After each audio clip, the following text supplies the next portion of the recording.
Next, our topic is SQL data types. మనకి ప్రతి ఒక్క లాంగ్వేజ్లో కూడా సి కానీ C++ కానీ జావాలో కానీ ఏ లాంగ్వేజ్లో చూసుకున్నా కూడా మనకి ఏముంటాయి ఎస్క్యూఎల్ లాంగ్వేజ్ డేటా టైప్స్ అనేవి ఉంటాయి. సో ఇక్కడ కూడా మనకి ఎస్క్యూఎల్లో కూడా మనకి ఏముంటాయి డేటా టైప్స్ అనేవి మనం యూజ్ చేస్తాం. ఓకే, డేటా టైప్ అంటే ఏంటి అని అంటే మనం ఏదైతే వాల్యూ తీసుకుంటున్నామో అది ఏ టైప్లో తీసుకోవాలి, అది ఇంటీజర్గా లేదా ఇంటీజరా లేకపోతే క్యారెక్టరా లేకపోతే ఏ టైప్లో మనం తీసుకోవాలో దాన్ని మనం డిసైడ్ చేసేదే డేటా టైప్స్. ఓకే, సో మనకి ఫస్ట్ వన్ వచ్చేసి numeric data types.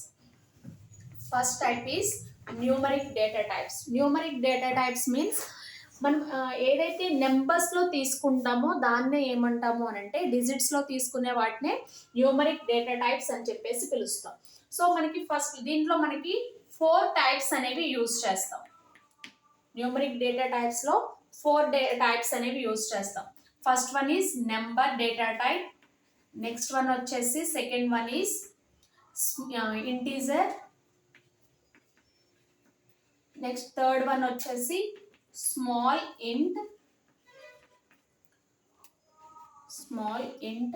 Next fourth one వచ్చేసి డెసిమల్ డేటా టైప్. సో మనం ఏదైతే నెంబర్స్లో తీసుకోవాలో ఇప్పుడు సీరియల్ నెంబర్ అనేది ఒకటి తీసుకుంటున్నాం. సో ఇక్కడ మనము డేటా టైప్స్ అనేవి ఎందుకు యూజ్ చేస్తున్నాము ఫస్ట్ ఆఫ్ ఆల్ అంటే టేబుల్స్ని క్రియేట్ చేసుకోవడానికి. సో ఇక్కడ సీరియల్ నెంబర్ అనేది ఉంది. సో ఈ సీరియల్ నెంబర్ తీసుకోవాలి అని అంటే మనకి ఏం కావాలి, నెంబర్ అనే డేటా టైప్ అనేది యూజ్ చేస్తాం. Number of P means precision.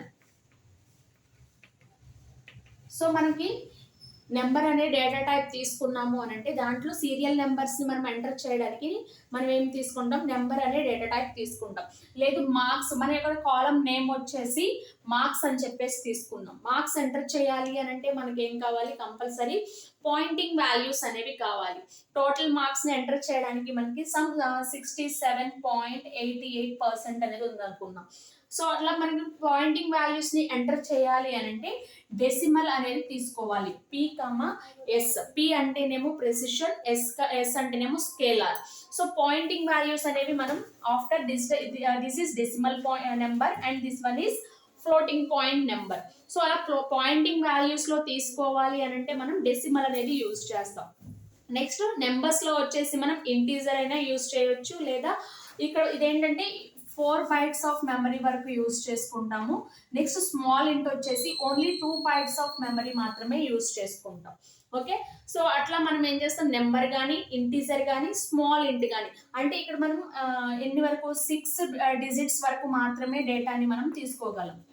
Small ఇంట్లో వచ్చేసి ఓన్లీ 6 digits వరకే డేటాని మనం యూజ్ చేసుకోగలుగుతాం. ఓకే, అలా మనం న్యూమరిక్ డేటా టైప్ అనేది యూజ్ చేస్తాం. నెంబర్స్ ఇప్పుడు సీరియల్ నెంబర్లో మనం 1, 2, 3, 4 అని ఇస్తాం.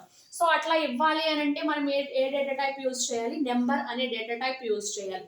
లేదా మార్క్స్లో మనకి పాయింటింగ్ టోటల్ మార్క్స్ని మనం యావరేజ్ చేసినప్పుడు దాంట్లో మనకి పాయింటింగ్స్ అనేవి ఫ్లోటింగ్ పాయింట్స్ అనేవి వస్తాయి. అలా రావాలి అని అంటే డెసిమల్ ఆఫ్ P, S అనేది యూజ్ చేస్తాం. ఓకే, P అంటేనేమో ప్రెసిషన్, S అంటేనేమో స్కేలార్. ఓకే, అలా మనం ఏం చేస్తాం, న్యూమరిక్ డేటా టైప్స్ అనేవి యూజ్ చేసుకుంటాం. నెక్స్ట్ సెకండ్ టైప్ వచ్చేసి క్యారెక్టర్ డేటా టైప్స్. ఒకవేళ మనం నేమ్స్ని ప్రింట్ చేయాలి ఒక టేబుల్లో, మన యొక్క కాలం నేమ్ వచ్చేసి నేమ్ అనేది తీసుకోవాలి అని అంటే మనకి ఏం కావాలి, స్ట్రింగ్స్ని ఎంటర్ చేయాలి. ఒక స్ట్రింగ్ అనేది మనం ఎంటర్ చేయాలి అని అంటే ఇక్కడ మనం ఏం యూజ్ చేస్తాము అని అంటే character. Second type is character data type. Character data టైప్లో కూడా మనకి 2 types ఆఫ్ డేటా టైప్స్ అనేవి యూజ్ చేస్తాం. One is క్యార్ data type and another one is second one is varchar. varchar అయినా తీసుకోవచ్చు, లేదా varchar 2 అని కూడా అనొచ్చు దీన్ని. ఓకే, సో ఇక్కడ క్యార్ అంటే ఏంటంటే మనం ఎప్పుడైతే మన నేమ్ని ఎంటర్ చేయాలో అలా ఎంటర్ చేయడానికి మనం ఏం తీసుకుంటాము అని అంటే క్యార్ అనే డేటా టైప్ తీసుకుంటాం. సో ఇక్కడ మనం ఏమి ఇస్తాము, సైజ్ అనేది ఇస్తాం, క్యార్ ఆఫ్ సైజ్. సో నేను ఇక్కడ నా యొక్క నేమ్ యొక్క సైజ్ వచ్చేసి 20 క్యారెక్టర్స్ ఉందనుకున్నాం. సో అప్పుడు మనం ఏమి ఇవ్వాలి, నేమ్ అనేది మనం ఇక్కడ నేమ్ అనేది మనం ఎంటర్ చేసి నేమ్ అనేది మనకి ఎన్ని క్యారెక్టర్స్ ఉండాలి, 20 క్యారెక్టర్స్. ఓకే, సో అట్లా మనం క్యార్ అనేది యూజ్ చేస్తాం. దాని యొక్క సైజ్ వచ్చేసి 1 నుంచి 255 బైట్స్ వరకు మనం యూజ్ చేసుకుంటాం.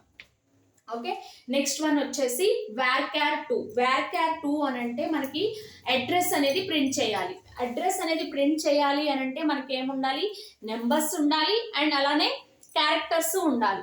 సో రెండింటిని మనం కాంబినేషన్, క్యారెక్టర్స్ అండ్ డిజిట్స్ ని మనం కాంబినేషన్ గా తీసుకోవాలి అని అంటే ఇప్పుడు మనకి అడ్రస్ లో మనకి ఏముంటుంది, డోర్ నెంబర్ ఉంటుంది, పిన్ కోడ్ ఉంటుంది. అది మనం కంపల్సరీ ఎలా తీసుకోవాలి, నెంబర్స్ లో మాత్రమే తీసుకోవాలి. అలా తీసుకోవాలి అని అంటే ఇక్కడ మన క్యారెక్టర్స్ అంటే మనం అడ్రస్ డిస్ట్రిక్ట్ కానీ లేదా నెక్స్ట్ మండలం కానీ అలా ఎంటర్ చేయాలి అని అంటే మనకి ఏం కావాలి, క్యారెక్టర్స్ అనేవి తీసుకుంటాం. సో అలా 2 కాంబినేషన్స్ ని యూజ్ చేయడానికి మనం ఏం తీసుకుంటాము అని అంటే varchar అనేది యూజ్ చేస్తాం. ఓకే, నెక్స్ట్ వన్ వచ్చేసి varchar2. ఇలా దీన్నే ఇంకా మనం ఎలా యూజ్ చేయొచ్చు, సో రెండిట్లకి ఒకటే మీనింగ్, బట్ మనం varchar అన్న యూజ్ చేయొచ్చు లేదా varchar2 అయినా యూజ్ చేయొచ్చు. ఇక్కడ కూడా మనం ఏమిస్తాము అని అంటే ఇక్కడ అడ్రస్ అని తీసుకున్నాం అనుకోండి, అడ్రస్ varchar, నెక్స్ట్ సైజ్, దీని యొక్క సింటాక్స్ వచ్చేసి address varchar of size. Next example అనేది మనం ఇట్లా దీని యొక్క సైజ్ అనేది ఏంటి, నేను 50 క్యారెక్టర్స్ అనేవి ఉంది అడ్రస్, నా యొక్క అడ్రస్ లో నాకు 50 క్యారెక్టర్స్ అనేవి నేను యూజ్ చేయాలి. సో అప్పుడు మనం varchar ఆఫ్ దాని యొక్క సైజ్, ఎన్ని క్యారెక్టర్స్ యూజ్ చేయాలో దాని యొక్క సైజ్ అనేది మనం ఇస్తాం.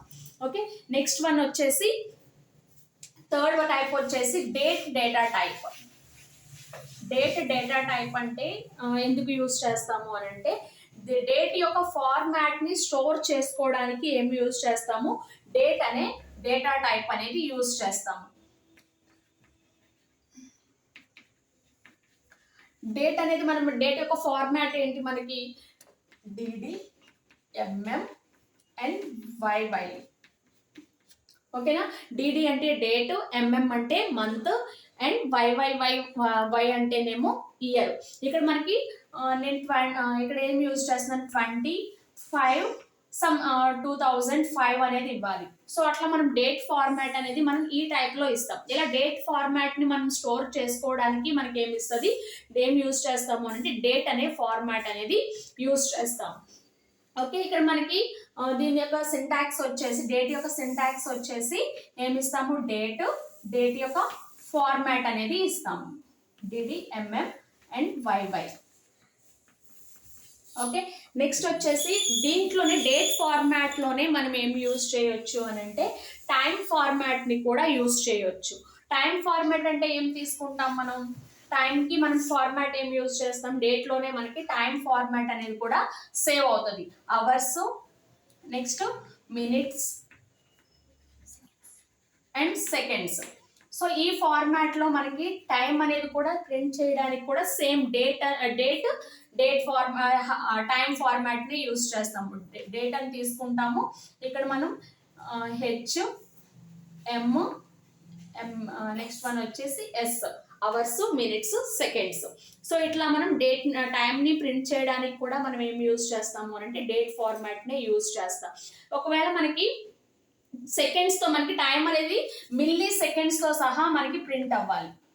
ఓకే, మిల్లీ సెకండ్స్ తో సహా మనకి ప్రింట్ అవ్వాలి అని అంటే మనం ఇక్కడ ఏం యూజ్ చేస్తాము అని అంటే టైం స్టాంప్ అనే డేటా టైప్ అనేది యూజ్ చేస్తాము. ఓకే, సో నెక్స్ట్ వన్ వచ్చేసి ఫోర్త్ వన్ వచ్చేసి ఏంటిదంటే RAW. ఫోర్త్ టైప్ వచ్చేసి రా అనేది యూజ్ చేస్తాం. సో ఇది ఎందుకు యూజ్ చేస్తామంటే లార్జ్ అమౌంట్ ఆఫ్ డేటాని మనకి స్టోర్ చేసుకోవడానికి, అంటే పిక్చర్స్ ని కానీ లేదా images or pictures. Next one వచ్చేసి ఆడియో కానీ వీడియో కానీ డేటా, ఆ టైప్ ఆఫ్ డేటాని మనం స్టోర్ చేసుకోవడానికి మనం ఏం యూజ్ చేస్తాము అంటే రా అనే డేటా టైప్ అనేది యూజ్ చేస్తాం. దీంట్లో మనకి 2 GB వరకు డేటాని స్టోర్ చేసుకోవచ్చు. ఓకే, నెక్స్ట్ వన్ వచ్చేసి ఫిఫ్త్ వన్ వచ్చేసి లాంగ్ రా. దీంట్లో మనకు కూడా మనం ఏం చేస్తున్నాము, ఇంకా ఎక్కువ అమౌంట్ ఆఫ్ డేటాని స్టోర్ చేసుకోవచ్చు. అంటే 4 GB వరకు మనం డేటాని స్టోర్ చేసుకోవచ్చు. సో అప్పుడు మనం ఈ యొక్క ఇమేజెస్ని కానీ, ఆడియోని కానీ, వీడియోని కానీ మనము టేబుల్స్లో డేటాని స్టోర్ చేసుకోవడానికి రా ఆర్ లాంగ్ రా. రా అంటేనేమో 2 GB వరకు డేటాని స్టోర్ చేసుకుంటుంది, అండ్ లాంగ్ రా అంటేనేమో 4 GB వరకు డేటాని స్టోర్ చేసుకుంటుంది. నెక్స్ట్ వన్ వచ్చేసి CLOB and CLOB, sorry BLOB and next type వచ్చేసి బీలోబ్. సో మనకి ఇక్కడ ఏంటంటే బైనరీ డేటాని స్టోర్ చేసుకోవడానికి మనం బీలోబ్ అనేది యూజ్ చేస్తాము. అంటే ఇంకా మన క్యారెక్టర్స్లో మనకి ఇక్కడ మనం ఏం యూజ్ చేస్తున్నాము అంటే బైనరీ డేటాని స్టోర్ చేసుకోవడానికి. సో ఈ బీలోబ్ అనేది యూజ్ చేస్తాము. దీని యొక్క మెమరీ సైజ్ వచ్చేసి 4 GB ఆఫ్ మెమరీని స్టోర్ చేసుకుంటుంది. నెక్స్ట్ వన్ వచ్చేసి క్లోబ్, CLOB. ఇది ఏంటంటే క్యారెక్టర్స్ని మనం సేమ్ మనకి ఎలా యూజ్ అవుతుంది అంటే క్యార్ టైప్లోనే యూజ్ అవుతుంది. ఓకే, ఇక్కడ మనం క్యార్లో అయితే మనం ఎక్కడి వరకు యూజ్ చేసుకుంటాం, 1 to మినిమం ఏమో 1 byte to 255 bytes వరకు మనం క్యారెక్టర్లో స్టోర్ చేసుకుంటాం. అదే క్లోబ్లో అయితే మనం ఇది కూడా క్యారెక్టర్ లార్జ్ అమౌంట్ ఆఫ్ క్యారెక్టర్స్ని స్టోర్ చేసుకోవడానికి క్లోబ్ అనేది యూజ్ చేస్తాం. ఇక్కడ కూడా మన యొక్క మెమరీ ఎంత వరకు ఉంటుందంటే 4 GB వరకు మనం డేటాని స్టోర్ చేసుకోవచ్చు. Okay, so these are the different types of data types in SQL. Okay, ఈ టాపిక్ కనుక మీకు అర్థమైనట్లయితే షేర్ చేసుకోండి, అలాగే సబ్స్క్రైబ్ చేయండి, ఈ టాపిక్ని లైక్ చేసుకోండి. Thank you.